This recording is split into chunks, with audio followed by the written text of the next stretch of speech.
بسم اللہ الرحمن الرحیم۔ السلام علیکم۔ آج جو موضوع ہم ڈسکس کرنے جا رہے ہیں وہ ہے ٹائپس آف ٹیسٹ، یعنی ٹیسٹ کی اقسام کیا کیا ہیں۔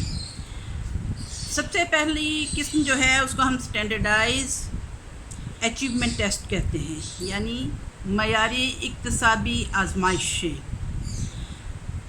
دوسری طرز کے ٹیسٹ ہیں ٹیچر میڈ ٹیسٹ، اور تیسری طرز کے ٹیسٹ جو ہیں وہ کہلاتے ہیں انٹیلیجنس ٹیسٹ۔ یعنی پہلی قسم ہے معیاری اکتسابی آزمائشیں، دوسری ہے اساتذہ کے تیار کردہ ٹیسٹ، اور تیسری قسم ہے ذہانت کے ٹیسٹ۔ سب سے پہلے ہم معیاری اکتسابی آزمائشیں یعنی اسٹینڈرڈائز اچیومنٹ ٹیسٹ کو ڈسکس کرتے ہیں۔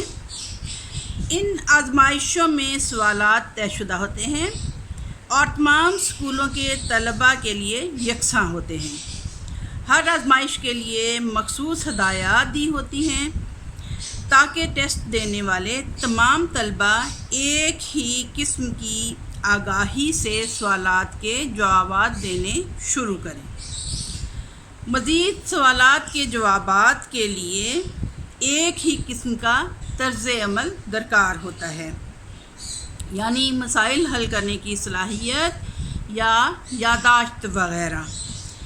چونکہ تمام سوالات ایک ہی قسم کی ہدایات کے ساتھ طلباء کو دیے جاتے ہیں، اس لیے مختلف اسکولوں کے طلباء کا موازنہ بھی ممکن ہوتا ہے اور ایک ہی جماعت کے دو مختلف طلباء کے اسکور کی تشریح بھی کی جا سکتی ہے۔ اس کے علاوہ ایک ہی جماعت لیکن دو مختلف اسکولوں کے طلباء کے اسکور کا موازنہ بھی کیا جا سکتا ہے۔ یہ موازنہ آزمائش کے معیاروں یعنی نارمز کی مدد سے کیا جاتا ہے۔ معیاری اکتسابی آزمائشوں کے لیے معیار طے کیے ہوتے ہیں، ان کی مدد سے آزمائش کے نتائج کی بھی تشریح کی جا سکتی ہے۔ معیار یا نارمز جو ہیں آزمائش کے اجتماعی نتائج پر ہی مبنی ہوتے ہیں، جن کی مدد سے ہم ایک اسکول کا موازنہ گروپ کے دیگر اسکورز حاصل کردہ دیگر اسکولز کے اسکور کے ساتھ ہم کر سکتے ہیں۔ یعنی ایک گروپ کے اسکور کا موازنہ دوسرے گروپ کے اسکور سے کیا جا سکتا ہے۔ اس موازنے کے نتیجے میں اسکور کی گروپ حیثیت کا بھی تعین کیا جا سکتا ہے۔ ابتدائی اسکوروں کو معیاری پیمانے میں تبدیل کر دیا جاتا ہے، جیسے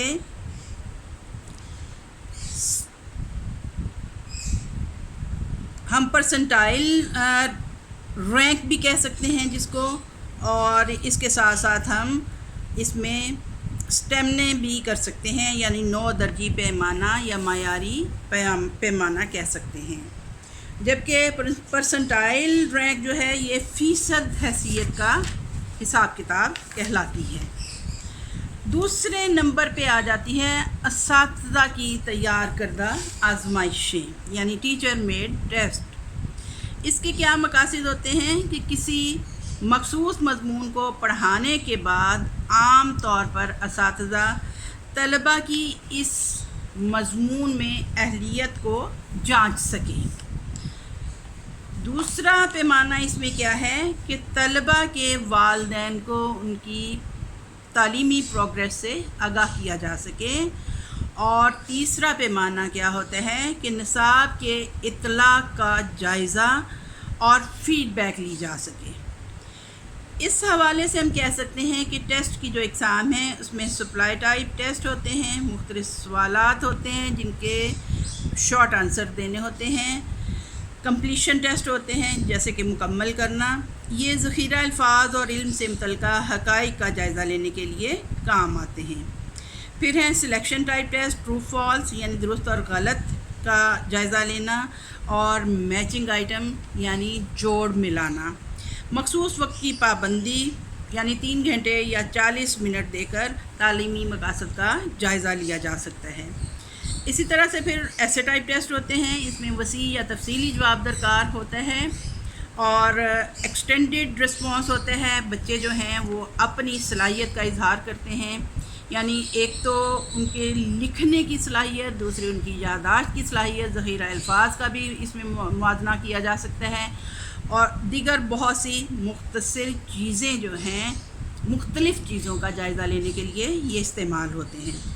پھر حد کے اندر مختصر پابندی کے ساتھ ٹیسٹ ہوتے ہیں، یہ ہوتے ہیں ریسٹرکٹڈ رسپانسز۔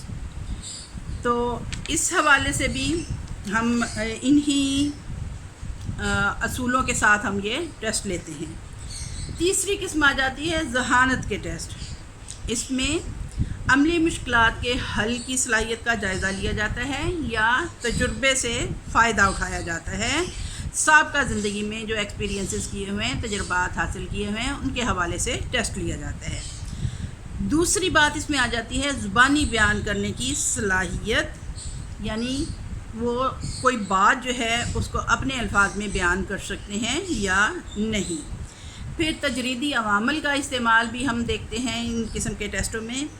اور تیسری قسم جو اس میں آتی ہے وہ ہے کہ معاشرتی ماحول کی مختلف ڈیمانڈز کے مطابق انہیں اختیار کرنے کی صلاحیت رکھتے ہیں یا نئے حالات کے مطابق اپنے آپ کو ڈھال سکتے ہیں یا نہیں۔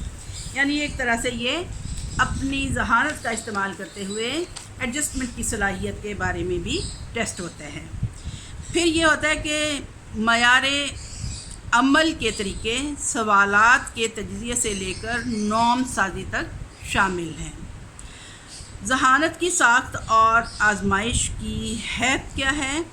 آزمائش سازی جو ہے ایک باقاعدہ ترتیب وار عمل ہے جو کہ مختلف مراحل پر مشتمل ہوتا ہے۔ اس میں پہلا مرحلہ یہ ہے کہ جس ٹریٹ یا خصوصیت کی پیمائش درکار ہوتی ہے اس کی تعریف و تشریح کرنا۔ دوسری بات، اس بات کا فیصلہ کرنا کہ اس خصوصیت کی کون کون سے طرز عمل عکاسی کرتے ہیں۔ تیسری بات اس میں ہے کہ طرز ہائے عمل کے لیے محرکات یعنی آزمائشی سوالات کا انتخاب کرنا۔ اب اساتذہ جو ٹیسٹ تیار کرتے ہیں اس کے لیے چند ہدایات ہیں کہ وہ کس قسم کے طرز عمل کو اختیار کر کے ایک بہتر ٹیسٹ تیار کر سکتے ہیں۔ سب سے پہلے تو یہ ہے کہ ٹیسٹ کی تیاری میں مبہم اور کنفیوز کرنے والے الفاظ کے استعمال سے اجتناب کرنا چاہیے کہ طلبہ جو ہیں ان کے ذہن میں ابہام پیدا نہ ہو اور وہ کلیئرلی سوال کو سمجھ کر جواب دینے کے اہل ہوں۔ دوسری بات یہ ہے کہ طلبہ کی اہلیت کے مطابق زبان کا استعمال کرنا چاہیے۔ یہ نہیں کہ کلاس تو چھٹی ہے لیکن ان کو 10ویں یا 12ویں کے لیول کا پیپر اس زبان کو استعمال کرتے ہوئے یا اس معیار کو استعمال کرتے ہوئے تیار کر لیا جائے۔ تیسری بات یہ ہے کہ مختصر اور ٹو دی پوائنٹ سوال کرنے چاہیے، یعنی سوالات بالکل مختصر ہوں جن کو سمجھنا آسان ہو اور بچے ٹو دی پوائنٹ سوال سمجھ کر ٹو دی پوائنٹ جواب دے سکیں۔ چوتھی بات یہ ہے کہ آئٹمز کا ایک ہی درست جواب ہونا چاہیے، یہ نہیں کہ 2-3 جواب جو ہیں وہ بچوں کو ابہام میں مبتلا کر دیں کہ یہ جواب درست ہے یا یہ جواب درست ہے۔ پانچویں بات اس میں یہ آ جاتی ہے کہ سوال اس نوعیت کا تیار کیا جائے جو جواب کی اہلیت رکھتا ہو، یہ نہیں کہ سوال ایسا ہو جس کا کوئی جواب ممکن ہی نہ ہو۔ چھٹی بات اس میں آ جاتی ہے کہ سوال میں جواب پوشیدہ نہ ہو، یعنی کوئی کلو نہ دیا جائے۔ یہ نہ ہو کہ بچے سوال کو ہی دیکھ کر اسی میں سے جواب ارینج کر لیں۔ ساتویں بات اس میں آ جاتی ہے کہ ٹیسٹ لینے سے پہلے تمام آئٹمز کو نظر سے گزار لیا جائے تاکہ اگر کوئی مبہم قسم کا آئٹم شامل ہے تو اس کو ڈیلیٹ کر دیا جائے، ختم کر دیا جائے تاکہ کسی قسم کا ابہام باقی نہ رہے۔ اب ہم معیاری آزمائشوں یعنی اسٹینڈرڈائز ٹیسٹ اور اساتذہ کی بنائی ہوئی آزمائشوں کا آپس میں تقابل کرتے ہیں۔ ان دونوں آزمائشوں میں فرق جو ہے وہ تدریسی مقاصد، سوالات لکھنے کے طریقے، آزمائش کے استعمال، سکوروں کی اعتمادیت اور تشریح کرنے کے اصولوں کی بنیادوں پر کیا جاتا ہے۔ اساتذہ کی ساختہ آزمائشیں مخصوص تدریسی مقاصد سامنے رکھ کر بنائی جاتی ہیں، جبکہ معیاری اکتسابی آزمائش براہ راست جماعت کے مقاصد کے مطابق نہیں ہوتی۔ دوسری بات یہ ہے کہ ٹیچر میڈ ٹیسٹ جو ہے اس کے مقاصد عام بھی ہو سکتے ہیں اور خاص جماعت کے لیے بھی، جبکہ اسٹینڈرڈائز ٹیسٹ میں یہ مقاصد بہت سی جماعتوں کے لیے مشترک ہوتے ہیں۔ نمبر 3، کچھ اساتذہ اچھے سوالات تیار کرنے کی صلاحیت رکھتے ہیں، تمام نہیں۔ استعمال سے پہلے ان سوالات کا کبھی کبھار ہی تجزیہ کیا جاتا ہے، جبکہ اسٹینڈرڈائز ٹیسٹ کے تمام سوالات تجزیے کے عمل سے گزرتے ہیں اور پیشہ ور ماہرین ان سوالات کو تیار کرتے ہیں، لکھتے ہیں۔ اساتذہ کی بنائی ہوئی آزمائشوں کی اعتمادیت کی پڑتال شاید ہی کبھی کی جاتی ہو، اگر ہو بھی تو درمیانے درجے کا ربط ان میں ظاہر ہوتا ہے، جبکہ اسٹینڈرڈائز ٹیسٹ جو ہیں معیاری اکتسابی آزمائشیں، ان کی اعتمادیت عموماً 90% سے زیادہ ہوتی ہے، لہٰذا ان آزمائشوں کے اسکوروں کا نتیجہ جو ہے وہ زیادہ بااعتماد ہوتا ہے۔ اساتذہ کی تیار کردہ آزمائشوں سے تشخیصی کام لیا جاتا ہے تاکہ طلباء اور اساتذہ دونوں کی کارکردگی کا جائزہ لیا جائے، جبکہ اسٹینڈرڈائز ٹیسٹ جو ہیں وہ وسیع نمونہ ہوتی ہیں جو تدریس کے تمام پروگرامز کا جائزہ لیتی ہیں، احاطہ کرتی ہیں ان کا، لہٰذا یہ تشخیصی مقاصد کو حل نہیں کرتی۔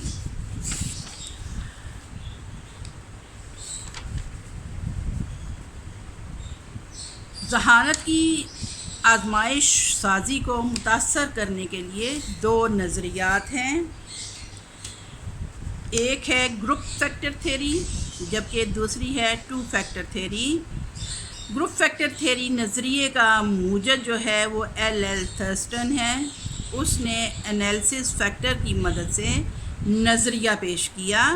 اس کے مطابق ذہانت کی نمایاں اور مختلف استعداد کے جھرمٹوں پر مشتمل ہوتی ہے۔ ہر جھرمٹ میں موجود خاصی تعداد چھوٹی چھوٹی صلاحیتوں کی ہوتی ہے جن کا آپس میں گہرا تعلق ہوتا ہے، مثلاً ایک فیکٹر عدد کی جبکہ دوسرا کسی فیکٹر سے کوئی تعلق نہیں۔ تھرسٹن نے ذہانت کو 7 بنیادی ذہنی استعدادوں پر مشتمل قرار دیا ہے۔ سب سے پہلے الفاظ کے معنی یعنی وربل میننگ، دوسری بات الفاظ کی روانی یعنی ورڈ فلوئنسی، تیسری بات اعداد میں عوامل پر عبور یعنی نمبر 4 یادداشت یا حافظہ یعنی میموری، نمبر 5 دلیل ریزننگ، نمبر 6 خلائی روابط یعنی سپیس، اور نمبر 7 ادراکی تیزی پرسیپچول سپیڈ۔ جبکہ 2 فیکٹر تھیوری جو ہے گروپ فیکٹر تھیوری کے مقابلے میں چارلس اسپیئرمین نے 2 فیکٹر تھیوری پیش کی ہے۔ اس کے نظریے کے مطابق ذہانت ایک بڑی جامع عمومی ذہنی استعداد کے فیکٹر پر مشتمل ہے جس کو اس نے جی فیکٹر کا نام دیا ہے۔ جی فیکٹر کو کئی قسم کی مخصوص ذہنی استعدادیں تقویت دیتی ہیں جن کو اس نے ایس کا نام دیا ہے۔ جی فیکٹر تمام ادراکی سرگرمیوں کی کارکردگی کی بنیاد فراہم کرتی ہے۔ ذہنی انفرادی اختلافات کا جواز مخصوص ذہنی استعدادیں ہیں، ایس کی وجہ سے فراہم ہوتی ہیں۔ ان آزمائشوں میں کئی قسم کے سوالات ہوں گے، مثلاً عام ذخیرہ الفاظ، اعداد کے سلسلے، حسابی استدلال، خلائی روابط، متوازی مثالیں اور ان کے متعلق سوالات ٹیسٹ میں شامل ہوں گے۔ ذہانت کی بہت سی آزمائشیں اسی انداز کے مطابق تیار کی جاتی ہیں۔ مثال کے طور پر scoring mental ability and quick, اس میں مختلف قسم کے ٹیسٹ سوالات ہیں، مثلا خلائی روابط، لفظی اور حسابی استدلال وغیرہ، یعنی نیومیریکل ریزننگ۔ امید ہے ٹیسٹ کی اقسام کے متعلق کافی آپ لوگوں کو مواد مل گیا ہوگا اور آپ کے لیے کافی مددگار ثابت ہوگا۔ اللہ حافظ، السلام علیکم۔